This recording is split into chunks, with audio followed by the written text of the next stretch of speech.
찬송을 듣고 있으려니까 하나님의 평화가 이 자리에 그냥 이렇게 우리의 마음속으로 스며드는 것 같이 느껴집니다. 놀라운 하나님의 평화가 영락교회 성도님들과 함께 하시기를 기원합니다. 코로나에도 시간은 계속 흐르죠.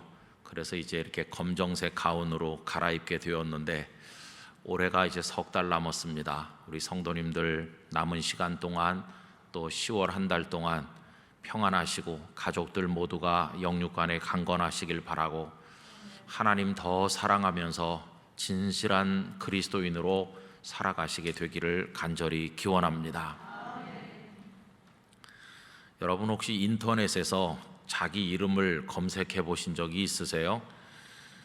네이버에서 제 이름을 이렇게 쳐서 였더니 저의 이름은 좀 흔한 이름은 아니잖아요. 그런 사람이 있을까 하고 보니까 몇 사람 등장했습니다. 조각하는 이도 있고 또 음악대학의 교수님도 있고 공인회계사도 있고 그리고 뭐 조명 감독, 아마 영화 촬영하는 곳에서 일하시는 분도 계신 것 같아요. 그런데 그 밑에 눈에 확 띄는 게 있었는데 김은성의 처 김씨 그런 게 나오더라고요. 이게 뭔가 하고 보니까 옛날 조선시대 때 강원도 강릉에 김은성이라는 사람이 살았었는데 이 사람이 장사하는 사람이어서 저 남쪽으로 장사하러 갔는데 영남 지역에서 갑자기 세상을 떠났습니다.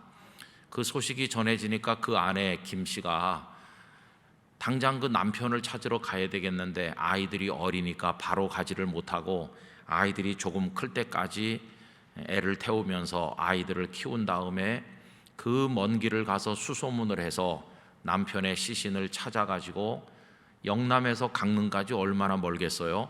그런데 그 남편을 짊어지고 와서 장례를 후이 지냈다. 그래서 온 마을 사람들이 그 아내를 칭송하게 되었고 나라에서는 그 여인에게 연료문을 내려서 칭송하고 상을 주고 그랬다 하는 내용이 나와 있었습니다. 그래서 제가 그거 읽고 아내에게 물어봤습니다. 당신 연료할 거냐고. 그랬더니 하는 말이 지금 이미 연료라고 그렇게 말을 해서 할 말이 없었습니다. 근데 여러분 이건 그냥 웃자고 여러분들께 하는 말씀이고요. 이제 누구를 이렇게 검색을 하면 어떻게 그 사람을 소개하느냐 하면 그 사람의 직업, 직장 혹은 또 그 사람의 학력 이런 게 인터넷상에 뜨는 걸 봅니다. 근데 여러분 그런 것들 몇 가지로 한 사람의 인생을 제대로 소개할 수 있을까요?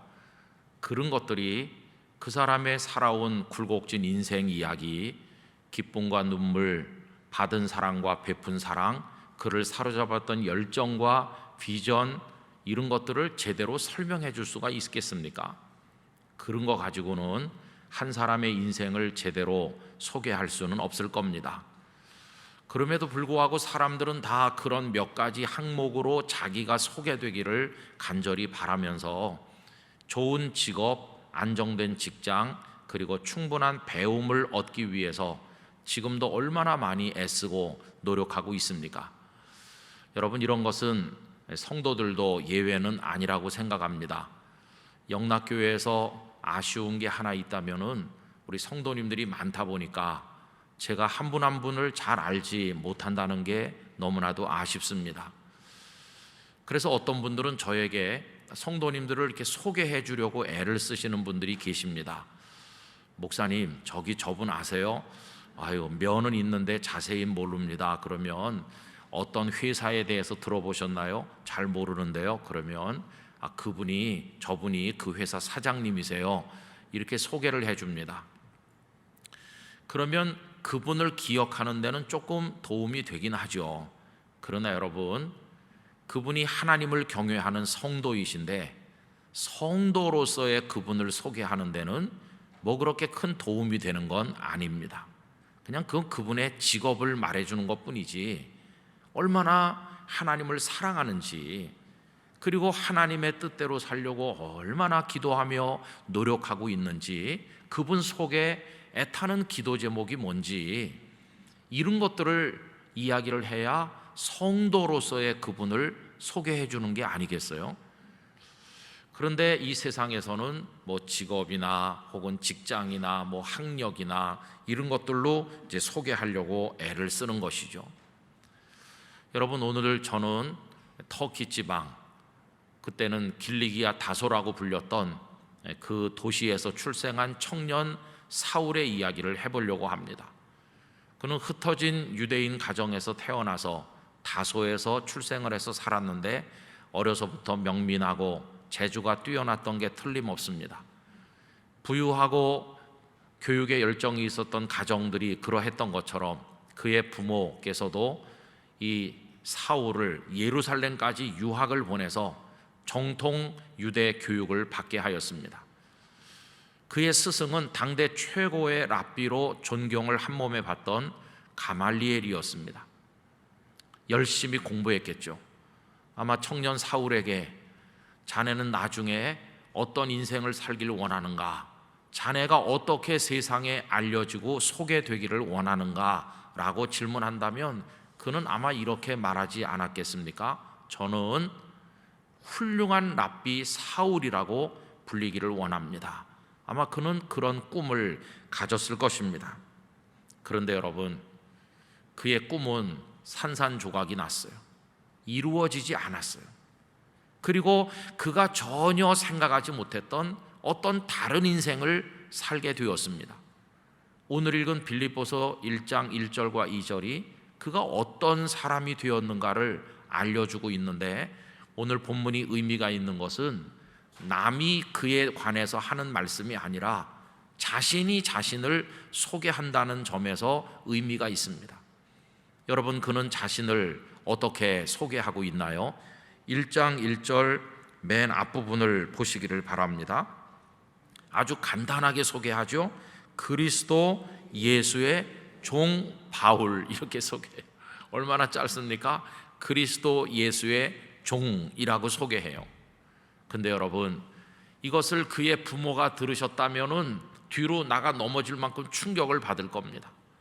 가말리엘 같은 훌륭한 스승님을 찾아내서 많은 비용을 들여서 그분 밑에서 배우게 한 것은 그 스승 못지않은 랍비가 되기를 기대했기 때문일 텐데, 그 아들이 된 게 종이었습니다. 종. 이 얼마나 충격적인 겁니까?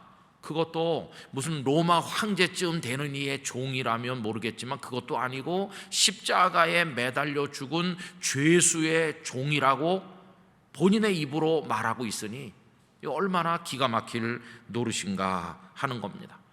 여러분, 로마 시대 때 그 노예나 종의 처지를 우리가 잘 알지 못하지만은 얼마나 비참한 가장 밑바닥 인생이었는가를 어느 정도는 알고 있지 않습니까?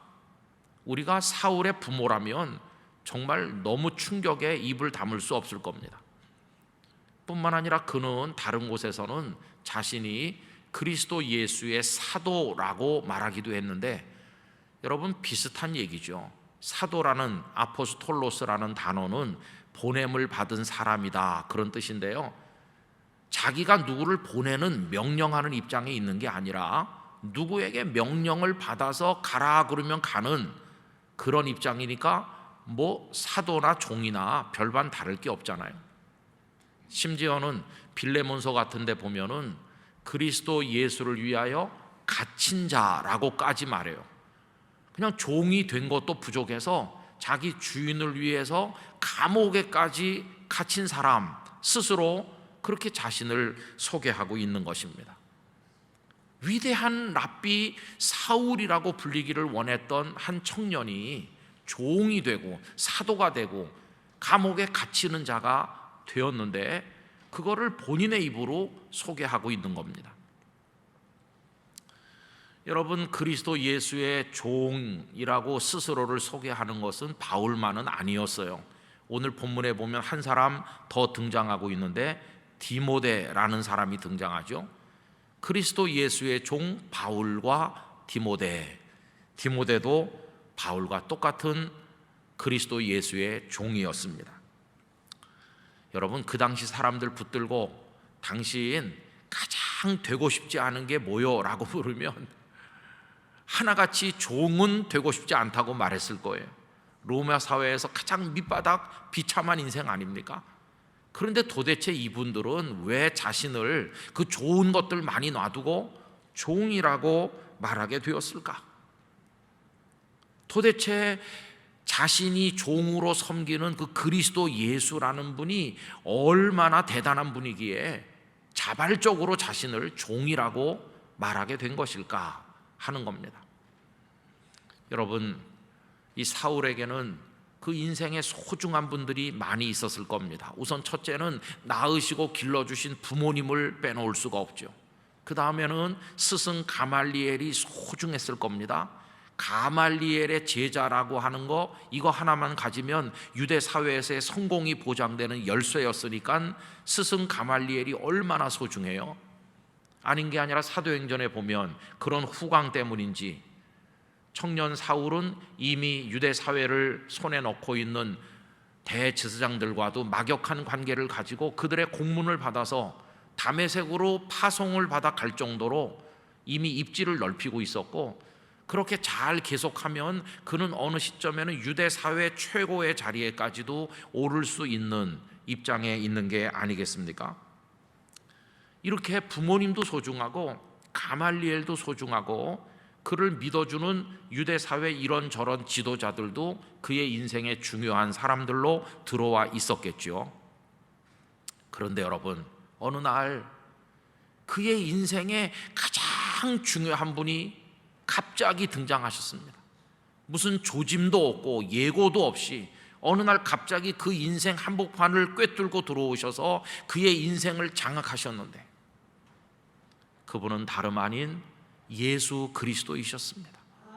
그 일은 다메섹으로 가는 길에서 일어났는데, 그는 대제사장들의 공문을 받아서 다메섹에 있는 성도들을 잡아오기 위해서 가고 있었죠. 그런데 정오쯤 되었는데 하늘의 태양빛이 밝은 중인데 그 빛보다도 더 밝은 빛이 그를 쫙 비추는 순간 눈을 볼 수 없게 되어 그냥 길바닥에 쓰러졌습니다. 잘 가던 사람이 쓰러지는 거, 잘 보던 사람이 볼 수 없게 된 거, 이것은 그의 인생이 파국에 봉착했음을 알려주는 불길한 징조로 여겨졌을 것입니다. 아, 내가 존경받는 랍비 사울로 사는 게 이제 실패하는 건가? 왜 앞이 보이지 않나? 그렇게 탄식을 하지 않았겠습니까? 그는 사람들의 손에 끌려서 더듬거리며 다메섹에 들어가게 되었는데, 그리고는 며칠 시간이 지나는 거죠. 그 며칠 시간이 지나는 동안 그의 가슴 속에 많은 생각들이 일어나면서 조금씩 깨달아지는 게 있었습니다. 내 앞에 펼쳐질 일은 어떤 일일 것인가? 그분이 나를 땅에 쓰러뜨렸다는 것은 그래서 나를 비참하게 끝내게 하는 게 아니라 다시 새롭게 일으키시기 위한 준비일 것이다. 내 눈이 볼 수 없게 된 것은 그 눈이 아니라 새로운 눈을 더 밝게 더 크게 뜨도록 하기 위함일 것이다. 존경받는 랍비 사울의 인생을 살 수 없게 만드신다면 그분은 나에게 전혀 새로운 차원의 인생을 살게 하시려고 이렇게 하시는 것일 것이다. 그런데 아나니아라고 하는 다메섹의 제자 한 분이 오셔서 그를 위해 기도할 때 그 모든 것들이 명확히 밝혀지게 되었습니다. 사도행전 9장 17절에 보면 아나니아가 떠나 그 집에 들어가서 그에게 안수하여 이르되 형제 사울아, 주 곧 네가 오는 길에서 나타나셨던 예수께서 나를 보내어 너로 다시 보게 하시고 성령으로 충만하게 하신다 하니. 형제 사울이여, 잘 들으시오. 당신을 쓰러뜨려 이곳으로 오게 한 이는 예수 그리스도이십니다. 그 예수 그리스도께서 그 순간부터 당신의 인생의 주인이 되셨습니다. 이제 당신은 어떻게 해서도 그 예수님을 벗어날 수 없습니다. 그분이 당신의 눈을 새로 뜨게 하시는데, 예전에 그 눈이 아니라 이제는 밝은 영의 눈을 뜨게 하십니다.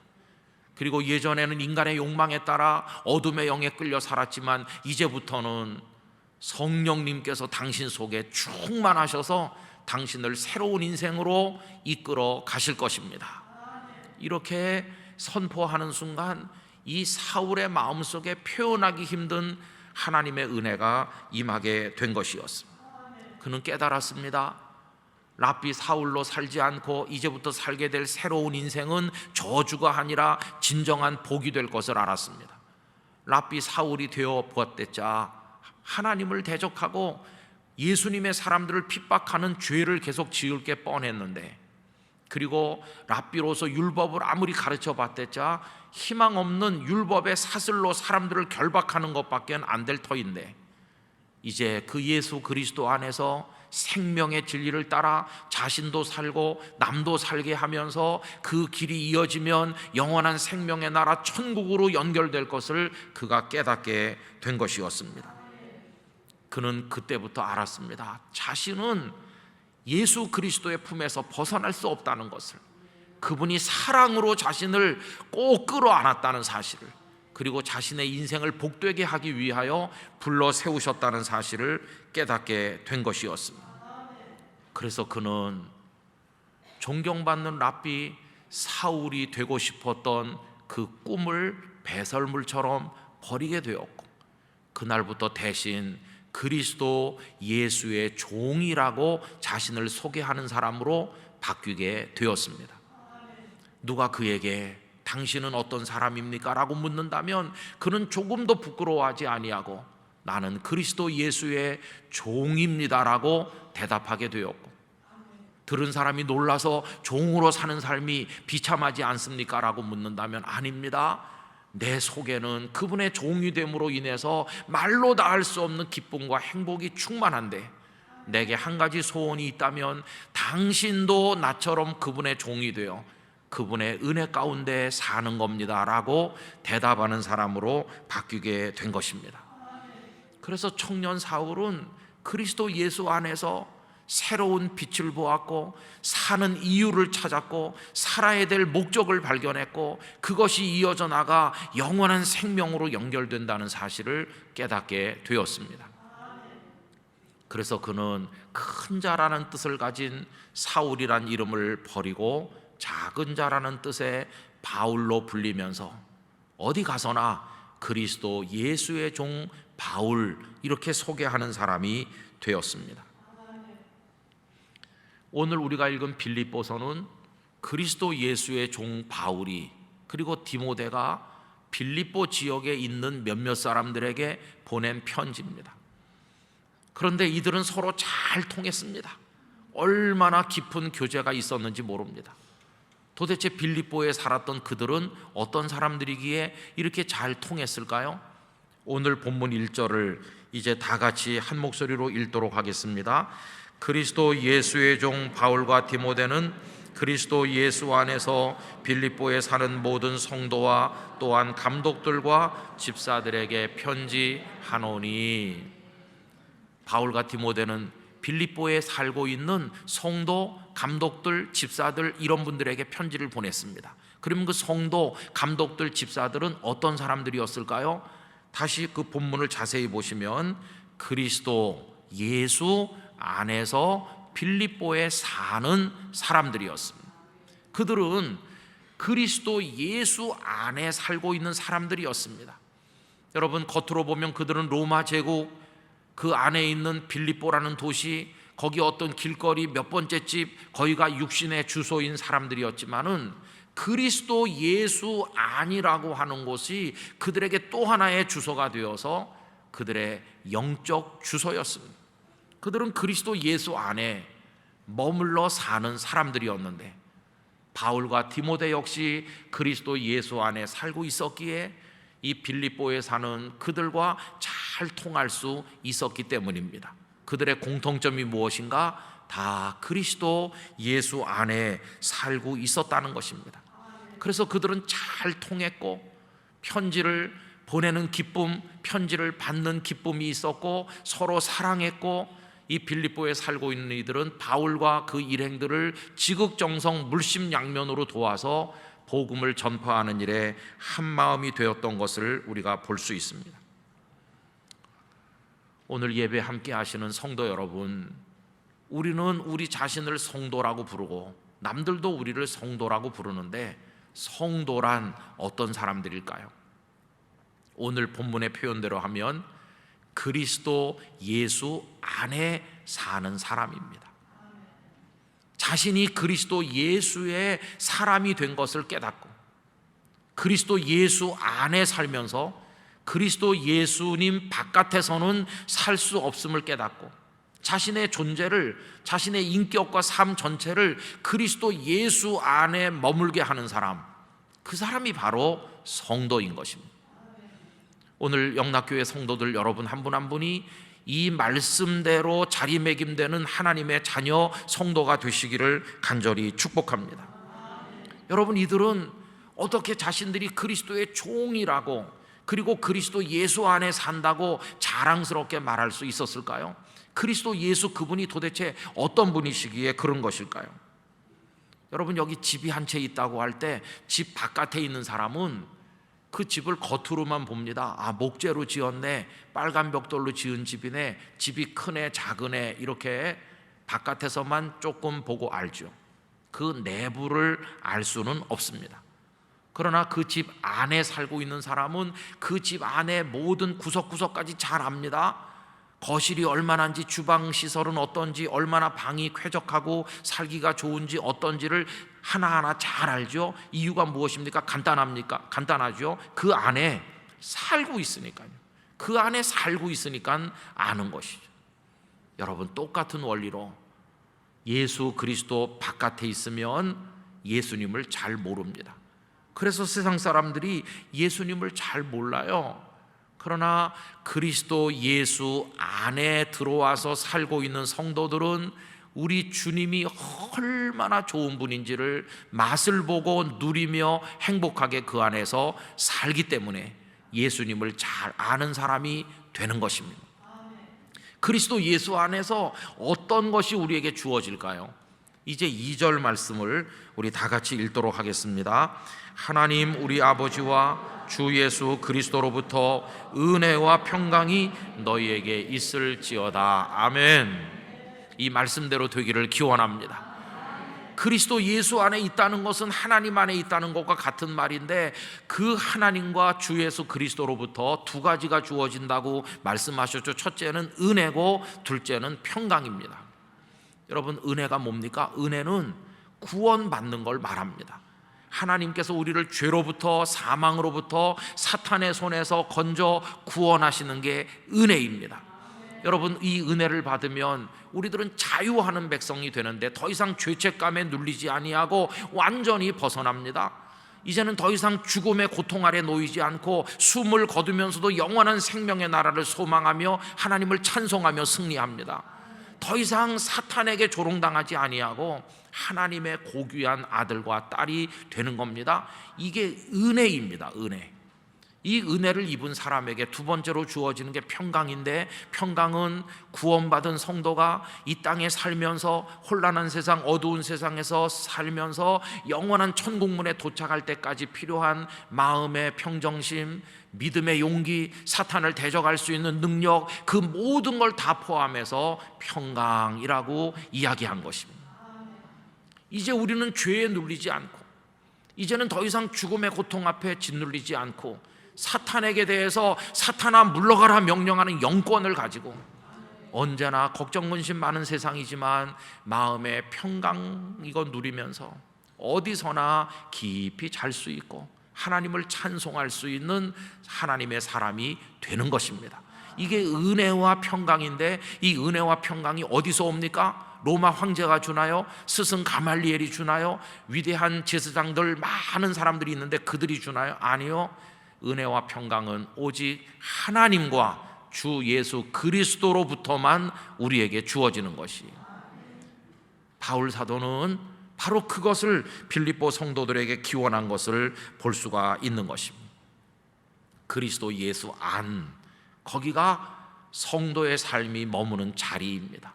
오늘 설교 제목이 성도의 삶이 머무는 곳이라고 그랬는데, 영락교회 성도들 영원히 그리스도 예수 안에 계시기를 바랍니다. 거기가 여러분의 주소지가 되기를 간절히 기원합니다.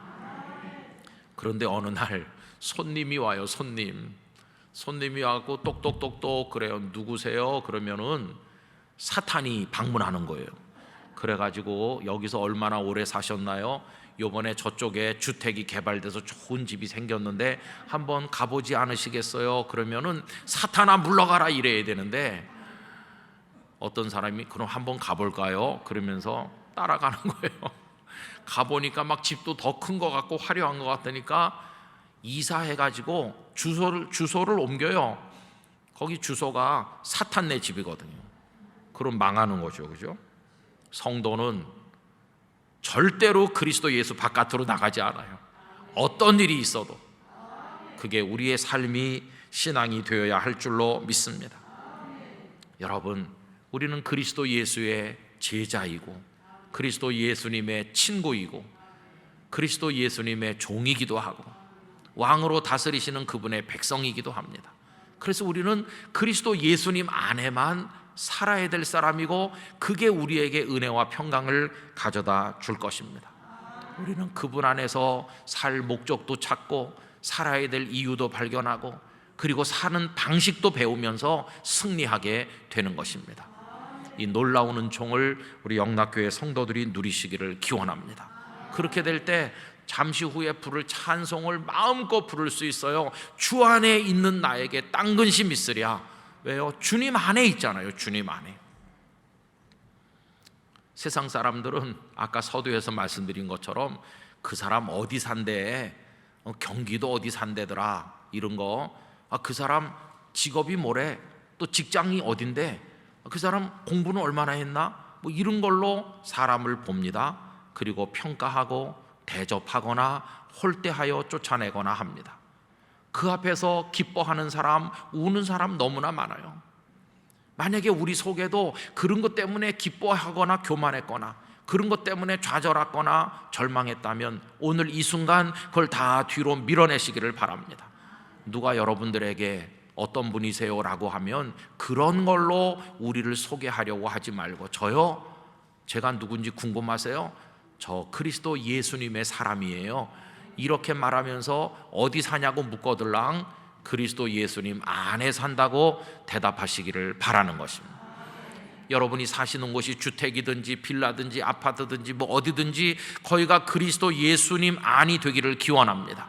그게 우리 성도의 삶인 것이, 우리 개인만 그런 게 아니라 성도들의 가정이, 우리 영락교회도 그리스도 예수 안에 있어야 됩니다. 그럼 영락교회 안에 인간적인 것들은 다 물러가고 그리스도 예수님이 주시는 은혜와 평강만이 우리에게 충만하게 될 줄로 믿습니다.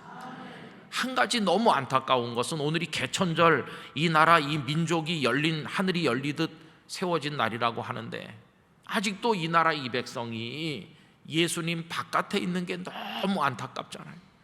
어떤 복지 정책을 만들고 무슨 외교 정책을 펼치고 국방을 든든히 해도 그리스도 예수 안에 있지 않으면 안 되지 않습니까? 이 나라 이 민족이 그리스도 예수 안에서 이 은혜와 평강을 누릴 수 있도록 우리 성도들이 끊임없이 기도를 드려야만 할 것입니다. 여러분, 오늘 말씀을 정리하면 너무나 간단해요.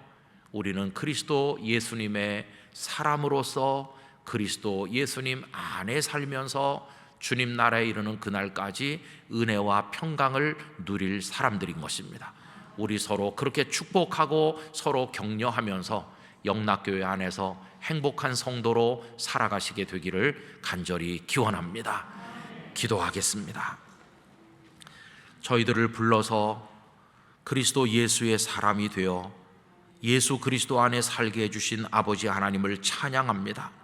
하나님과 주 예수 그리스도로부터 주어지는 은혜와 평강을 세상 끝날까지 누리면서 사탄을 대적하여 승리하고 나라와 민족을 위해 기도하고 주어진 복음의 사명을 완수하도록 은혜를 주옵소서.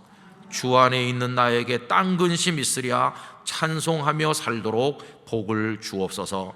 예수님의 이름으로 기도하옵나이다. 아멘.